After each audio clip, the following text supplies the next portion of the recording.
Il n'y a pas eu cours ce matin au lycée classique d'Abidjan. Les élèves réclament de meilleures conditions de travail.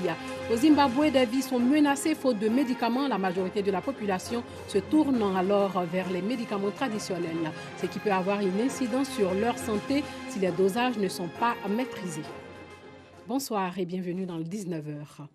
Les cours ont été interrompus aujourd'hui au lycée classique d'Abidjan dans la commune de Cocody. Des élèves se réclamant de la FESI dénoncent l'absence de préaux de toilettes, ce qui les pousse à faire leurs besoins derrière les salles de classe. Ajoutez à cela la fermeture de l'internat due à la quasi-inexistence de lits et de matelas, sans oublier des salles de classe presque phagocytées par la broussaille où a été aperçu la semaine dernière un serpent. Pour trouver une solution à toutes ces préoccupations, ils ont demandé à rencontrer le proviseur qui, selon eux, n'a pas donné de suite à leur demande, d'où le mouvement d'humeur d'aujourd'hui qui a abouti à l'interruption des cours. Le proviseur du lycée classique d'Abidjan n'a pas souhaité s'exprimer quand notre reporter Noussangaré a voulu avoir sa version des faits. Nous y reviendrons dans nos prochaines éditions. Aujourd'hui encore, de nombreux élèves parcourent de longues distances pour se rendre à l'école. À Yamoussoukro, ce sont au moins 150 élèves qui sont confrontés à cette situation. Ils parcourent au moins 20 km par jour pour se rendre à l'école et rentrer à la maison. Et la plupart de ces élèves habitent pour la plupart des villages non loin de Yamoussoukro. Pour améliorer les conditions d'études, le Rotary Club de la ville leur a offert des vélos. Le reportage de Léon Brou. En route pour la maison à 17h30 après les cours, c'est à 19h que Francisca parvient au domicile familial de Camille, un village de la commune de Yamoussoukro, soit 1h30 pour 7 km. Je quitte mon village chaque matin pour me rendre à l'école. Ma mère me rend 1000 francs pour le transport. Le taximètre, quand il tombe en panne, il faut qu'elle se retourne. Et des fois, même quand on n'a pas l'argent, elle va pas. Difficile aussi pour nombreux autres élèves. Ils parcourent entre 10 et 15 km par jour entre leur village et leur école à pied. Jean-Marc en fait partie. J'ai l'asthme et puis je sais. Quand je marche, il y a souvent la palpitation. Et donc, à la maison, le soir, ça me fatigue. Conséquence de ces longues distances, maladie, retard et absence des élèves au cours, résultats scolaires médiocres. Des données que le Rotary Club de Yamoussoukro et son partenaire français veulent améliorer. À la clé, 143 vélos pour rapprocher les bénéficiaires de leur établissement. Rapprocher les enfants, les élèves de leur établissement, cela sera bénéfique, n'est-ce pas, pour aussi bien les élèves, les enfants, que pour la nation tout entière. L'idée de départ, c'est aussi de vous offrir ces vélos pour votre travail, votre insertion, votre éducation, pour que demain, vous soyez les cadres de la Côte d'Ivoire. Pour les bénéficiaires, ces vélos vont améliorer leurs conditions d'études. Quand il y a le vélo, je marche plus, je suis content. Je pourrais travailler à l'école. 1000 francs de transport, 500 francs pour la nourriture. C'est un grand soulagement pour moi. Je suis comblé. Les jeunes courent vers l'Afrique. Cette opération de don de vélo dans le cadre de l'appui du Rotary Club au système éducatif de Yamoussoukro, en plus de dons de salles de classe et de kits scolaires par le passé. D'école, parlons-en encore. Les femmes des villages Agni dans le département de Mbato, dans le centre-est du pays, s'impliquent dans la scolarisation de leurs enfants. Elles ne rechignent pas à la tâche dans les champs pour assurer le droit à l'éducation de leur progéniture. La communauté Amantien a décidé de leur rendre hommage. Si modeste, pourtant si indispensable à la vie de les villages.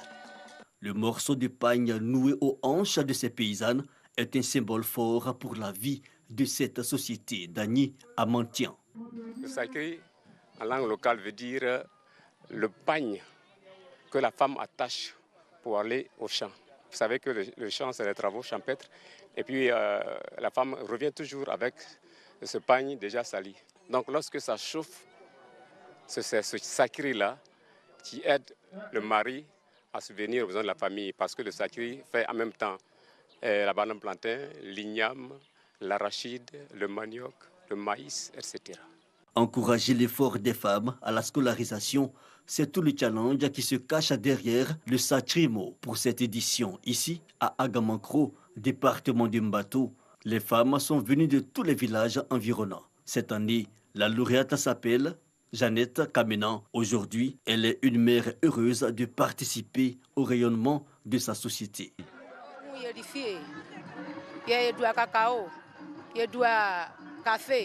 J'ai aidé mon mari à planter cacao, café.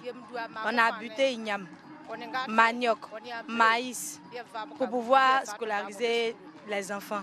Cette année, 3 de mes enfants ont eu le BPC et 2 ont eu bac.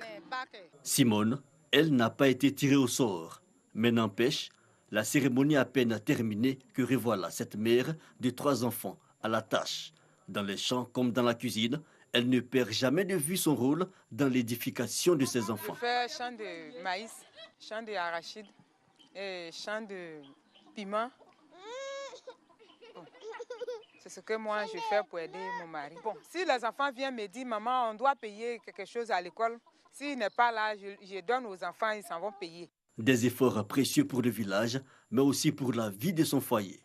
Je suis très content de ma femme. Sincèrement, depuis 10 ans qu'on est ensemble, elle m'aide beaucoup. Surtout quand on va au champ, elle m'aide beaucoup. Le jour où je vais au champ, elle ne reste même pas au village. Elle m'aide vraiment à sécuriser les enfants. L'école, c'est important pour moi. Parce qu'aujourd'hui, si les enfants travaillent, c'est pour nous deux. Donc, je dois aider mon mari pour faire tout. À l'heure du développement participatif, disons que le Satrimo est une belle trouvaille. Cette fête encourage les efforts de la femme pour en tirer des dividendes démographiques. Confinés dans les tréfonds du département de Mbato, espérons qu'à partir de maintenant, Satrimo puisse faire des émules dans toute la Côte d'Ivoire. 130 jeunes venus de plusieurs pays d'Afrique ont participé à une rencontre qui s'est tenue à l'université Félix Houphouët-Boigny dans la commune de Cocody. Cette rencontre s'inscrit dans le cadre du programme de développement international et de la paix. L'idée, doter les pays africains d'un instrument juridique qui répond aux préoccupations des populations en matière de développement et de paix. Nous Sangari. Ils sont pour la plupart des jeunes venus de différents pays africains. Au nombre de 130, ils prennent part au sommet des jeunes champions, un programme de développement international et de paix. Juste après cette journée, qui est la phase théorique qui concerne les panels, nous enverrons des jeunes par groupe de 10 à 15 dans les institutions, afin que ces jeunes puissent s'imprégner de l'expérience et savoir-faire de ces institutions-là. Par exemple, nous avons la Haute Autorité pour la bonne gouvernance, qui pourra faire bénéficier de son savoir-faire et de son expérience en ce qui concerne la corruption. Au niveau de l'environnement, la déforestation et la migration climatique, nous avons également le ministère de l'Environnement et du Développement durable qui prendra cela en compte. Et nous avons également le ministère de la Femme, de la Famille et de l'Enfant qui va aborder la question pratique de l'autonomisation de la femme. Comment est-ce que de façon pratique, on peut permettre aux femmes d'atteindre ce stade d'autonomisation-là. 3 jours d'échanges et de partage d'expériences sur plusieurs thématiques, notamment la lutte contre la corruption, la migration climatique, la lutte contre le terrorisme, l'autonomisation des femmes. Il y a un panel qui s'intitule « Dividendes démographiques et autonomisation des femmes ». Nous avons jugé nécessaire de venir participer et de donner notre point de vue là-dessus. Parce que nous travaillons avec des femmes du monde rural qui sont défavorisées, des fois qui n'ont pas accès aux soins médicaux, et qui ont des problèmes à leur niveau. Donc nous nous efforçons, tant soit peu, de leur donner une vie saine, de les protéger et de les sécuriser. Les 17 objectifs du développement durable qu'on appelle ODD prônent un certain nombre d'éléments. Et au sein de ces éléments, nous avons la paix. Il y a un ODD qui parle réellement de la paix. Il y a un ODD également qui parle de la sécurité. Il y a un ODD qui fait le résumé. C'est un ODD transitoire qui met tout en exergue. Donc, quand nous venons à ce sommet, c'est pour gagner davantage. Cette rencontre internationale initiée par l'ONG Planète Paix vise à doter les États africains d'un instrument juridique capable de répondre à leurs préoccupations sur certains sujets d'actualité. Les conclusions de ce sommet seront remises aux différents chefs d'État et institutions des pays respectifs qui y prennent part. L'Union africaine annonce l'envoi d'une mission d'information et d'écoute au Gabon à la suite de l'absence du président Ali Bongo Ondimba du pays pour des raisons de santé. Le président de la Commission de l'Union africaine appelle aussi l'ensemble des acteurs politiques et des institutions du Gabon à préserver l'unité, la paix et la stabilité du pays. Sachez que la Cour constitutionnelle gabonaise avait annoncé qu'elle avait ajouté un alinéa à l'article 3 de la Constitution et le vice-président avait été autorisé à présider le Conseil des ministres. 16 membres du personnel de l'OMS mobilisés contre l'épidémie Ebola dans l'est de la RDC ont quitté Beni pour Goma. Un obus a touché la villa qu'ils occupaient vendredi soir lors d'affrontements entre des casques bleus et des rebelles. Il n'y a pas eu de blessés. C'est la première fois que l'OMS doit évacuer, même provisoirement, des personnes depuis la déclaration de l'épidémie d'Ebola le 1er août dans la région de Beni. Au Zimbabwe, des vies sont aussi menacées pas à cause des obus ou d'Ebola, mais à cause de la cherté des médicaments. La majorité de la population se tourne alors vers les médicaments traditionnels. Outre la flambée des prix de certains médicaments, il arrive que ces médicaments soient en rupture de stock dans les pharmacies. Awa Diaby et Maïsako. Depuis 5 ans, Alice Tchenika veillait scrupuleusement à tenir sa pression artérielle sous contrôle grâce aux médicaments prescrits par ses médecins. Quand j'ai commencé mon traitement en 2013, tout allait bien. Les pilules étaient disponibles et abordables. C'est en septembre 2018 que j'ai commencé à avoir des problèmes. J'ai été à la pharmacie 2 fois d'affilée et ils n'avaient pas mon traitement. Alice s'est alors convertie aux plantes. Elle boit des infusions à base de fleurs de son jardin, mais elle n'a aucune idée de leur efficacité.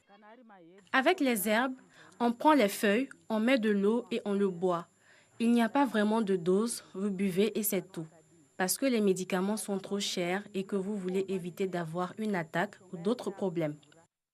Une automédication de fortune dont s'alarment les médecins. Les gens vont avoir des complications à cause du manque de médicaments parce qu'on se rend compte que beaucoup de patients nous disent qu'ils ont arrêté de se soigner.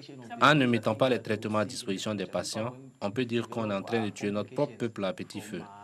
Et on verra les conséquences à l'avenir. Pour contourner la pénurie, certains Zimbabwéens vont s'approvisionner dans les pays voisins. En France, les Gilets jaunes maintiennent le cap après 2 jours de manifestations. Aujourd'hui encore, plusieurs points de blocage sont actifs. Même le froid ne les décourage pas. Ils sont décidés à protester contre la hausse du prix du carburant et globalement contre la politique du gouvernement en matière de taxation et de la baisse du pouvoir d'achat. Les Gilets jaunes poursuivent ce lundi les opérations de blocage pour la 3e journée consécutive, ciblant principalement des autoroutes mais aussi des dépôts pétroliers, tandis que le gouvernement affiche son inflexibilité sur sa politique économique. Près de 20 000 manifestants étaient rassemblés en 350 endroits, selon le porte-parole du ministère de l'Intérieur, contre 290 000 sur plus de 2000 sites recensés samedi. Au cours du week-end, endeuillé par la mort d'une femme, gilet jaune percuté par une automobiliste, 183 personnes ont été placées en garde à vue, 511 ont été blessées, dont 17 grièvement. Plusieurs organisations patronales ont mis en garde les gilets jaunes contre un blocage de l'économie, estimant que l'exaspération des manifestants ne devait pas pénaliser les entreprises. Droite et gauche ont critiqué de leur côté un exécutif inflexible après les propos du Premier ministre Édouard Philippe la veille, assurant qu'il tiendrait le cap tout en affirmant avoir entendu la colère et la souffrance des manifestants. À l'initiative de ce mouvement protéiforme et sans leader identifié, des membres de la société civile qui ont appelé sur les réseaux sociaux à des actions contre la hausse du prix du carburant.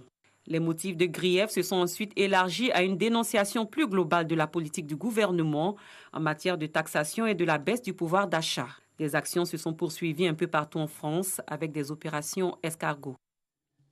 C'était un récit de Maïa Sako. Voilà, c'est tout pour ce soir. Merci de nous avoir suivis. Portez-vous bien.